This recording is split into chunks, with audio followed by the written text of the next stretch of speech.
Hello all my Kenvians and welcome to a new episode of Discovering Steven Universe. Today, we finally start into the 5th season. Basically getting into a 4-part mini-movie kind of deal. Apparently, like, all 4 of these episodes that I'm going to be watching right now came out in very quick succession. I don't know if they were all released on the same day or just like 2 days back to back or what have you, but because of that, some people have requested that I do all 4 of these in one video. That is most likely not going to happen. But just depending on how I react to these episodes individually, we might end up with 2 videos of 2 episodes each, or I don't know. We'll play it by ear. But today I'm going to be reacting, to start with, I'm going to be reacting to Stuck Together. Of which I can only assume perhaps we might learn a little bit about Topaz? Maybe? I don't know, because they're like they fuse together and they stick together. Or maybe it'll have to do with Steven and Lars, when Steven finds out that Lars is still on the ship. But regardless, let's get right into it. I apologize if the subtitles are a little bit off.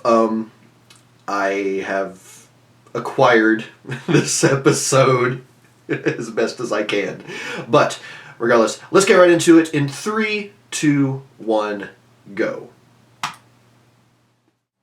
love shattering diamonds. I just want to shatter them all the time. Steven? Shattering that? The deal is off. You were only supposed to take me, no humans. That's a human. Oh no! Is Rosie upset because her widow deal didn't work? Look, I'm so moved. I'm crying.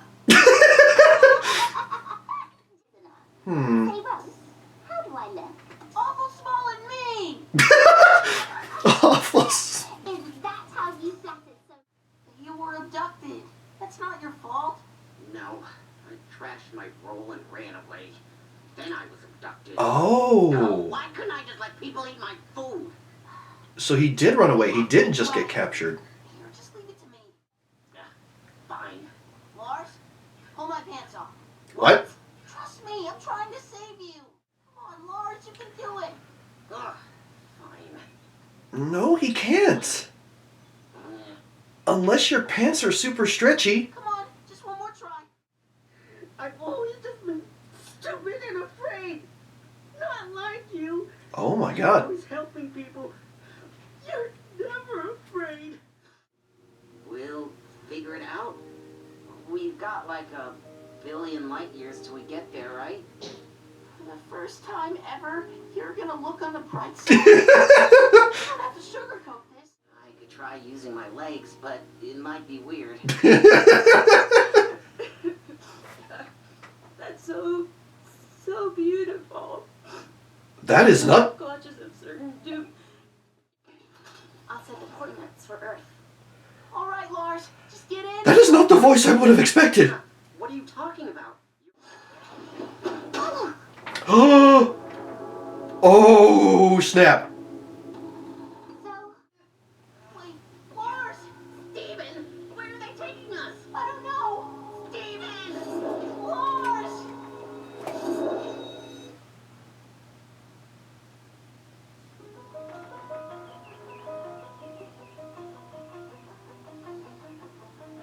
Okay, so first of all, the music has changed.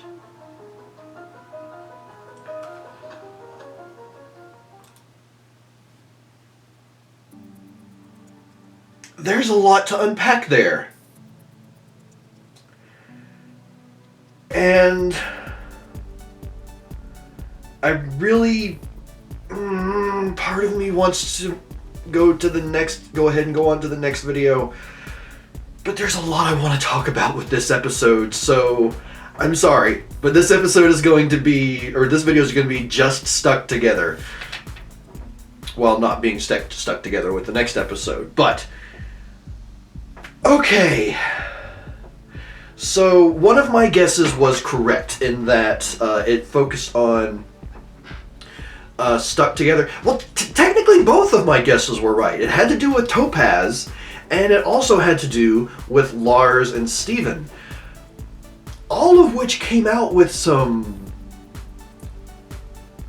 I mean, I was shocked by what happened with all of them. Like, Lars, I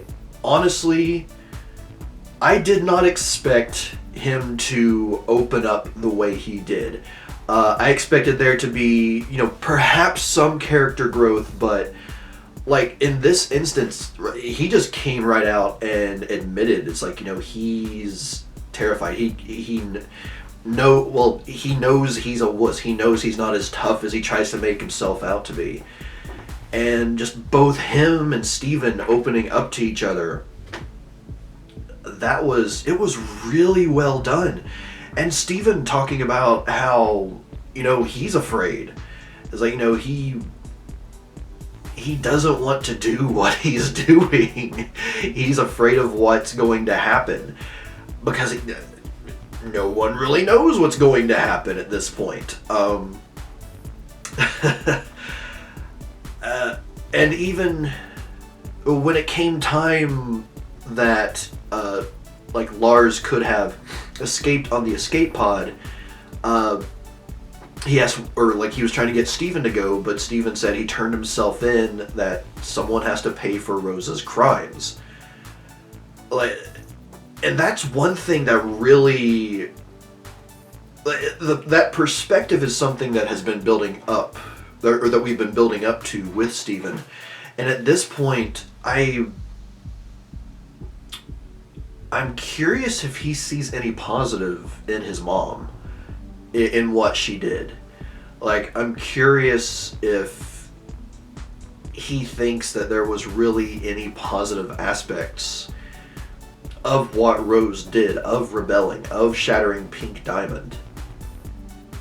And, as it is right now, I'm not sure. Hopefully that's something that will get touched on over the next few episodes. But, yeah, it seems to me like, at this point, even though he's just absolutely terrified of what could happen to him, because he is technically his mother,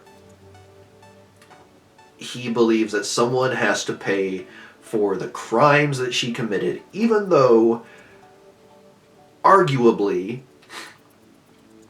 those crimes are primarily against Homeworld, or really only against Homeworld. Have a lot of the actions that she did, or a lot of the things she did, have negative repercussions for her friends and people she loves? Yes. But I don't know that I would consider those crimes, per se. I hope that makes sense. Maybe my perspective on that will change over time, but yeah, I mean, just that whole bit alone, between Lars and Steven, if I really wanted to, especially if I had someone here with me, I could just talk about that entire situation for hours. But that aside, let's talk about some of the other aspects of this episode, starting with Aquamarine. Now, this is something that was pointed out to me in some of the comments that I was not aware of, because in the previous video I said that she reminded me a lot of Mandy from The Grim Adventures of Billy and Mandy. And I still do hold some connection there. Maybe not a direct connection, perhaps some form of inspiration, but for me that's still a similarity. But apparently Rebecca Sugar, when creating this character, actually had Eric Cartman from South Park in mind.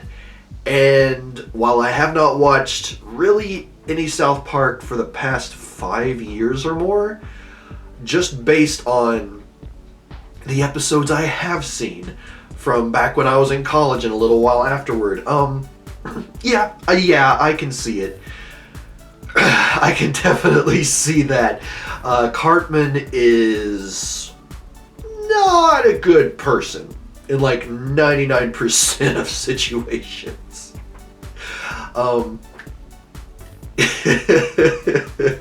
Yeah. So, yeah, I definitely see the connection there without a doubt. And, and one thing that I actually mentioned in the previous episode as well, what I consider her alignment, I call her chaotic evil. But that's not entirely true. There were a few commenters that said that they think, or they see her as more of a lawful evil because she's carrying out the mission as put forth by the Diamonds, and it's like it didn't really matter what those means were. It's like whether they were alive or dead, whether or not Steven was actually my dad. As long as the mission got complete, and she was willing to do whatever it took to complete that mission. But at the same time, one person commented over on Patreon talking about how they see Aquamarine as kind of running the gamut of the alignments. It's like still evil, but lawful, neutral, and chaotic. Like sort of an amalgamation, basically. And I really like that perspective. I won't talk more about that as it is, but like those, while not as much as they did in the previous episodes, like we still got some of that here in this episode, including at the end, which is something that I will touch on here in just a few minutes.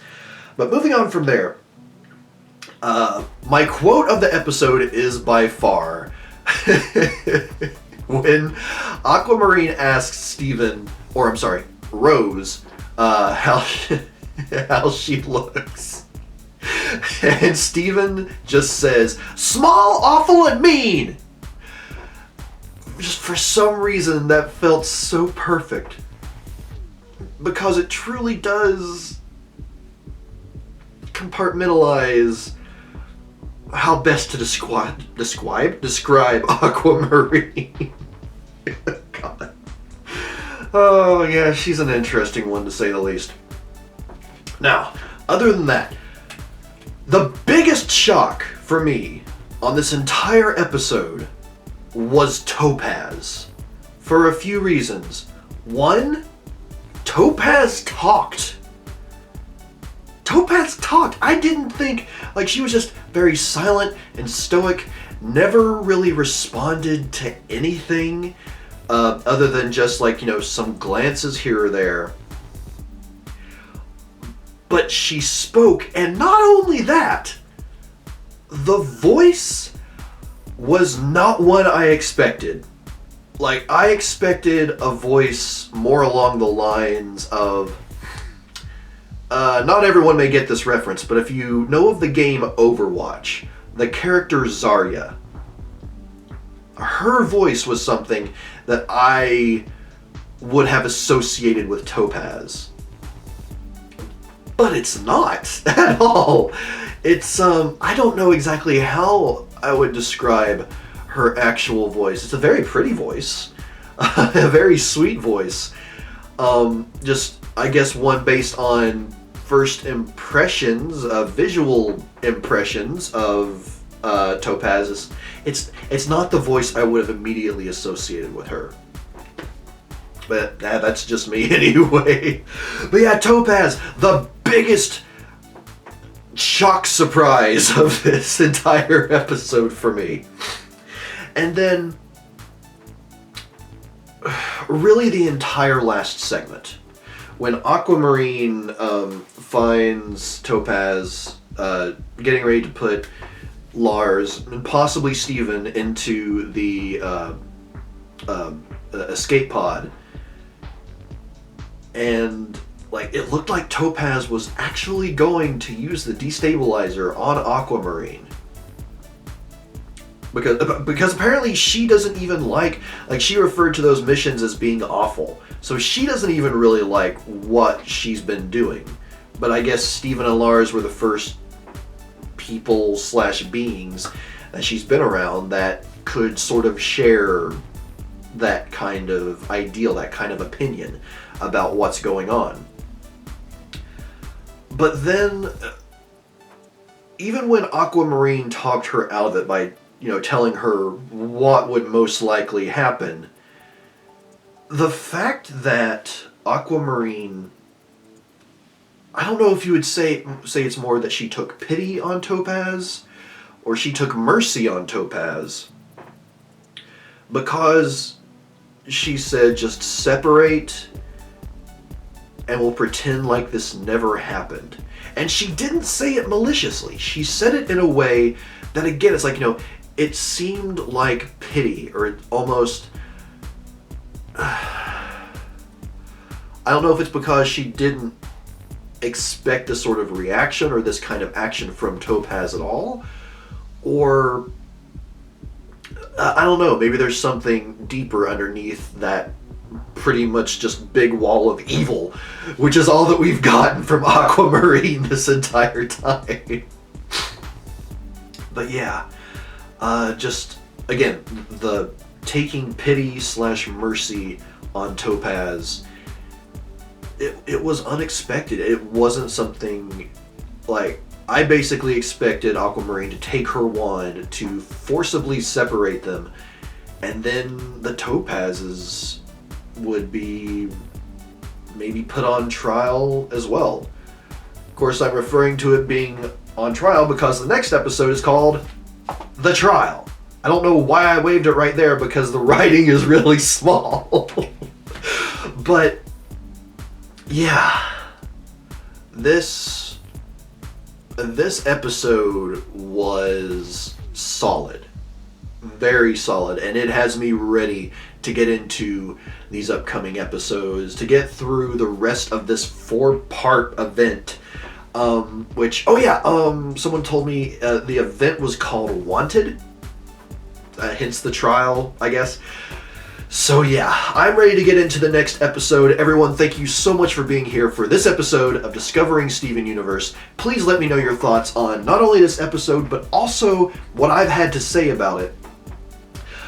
Really interested on hearing your thoughts. Expand on anything that you feel like I might have not touched on enough. But regardless, I'm ready to get into the next episode.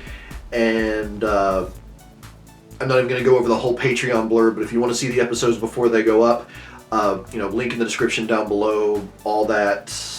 Until next time, for the trial, I'm Papa Kenn, and I will see you in the next episode of Discovering Steven Universe.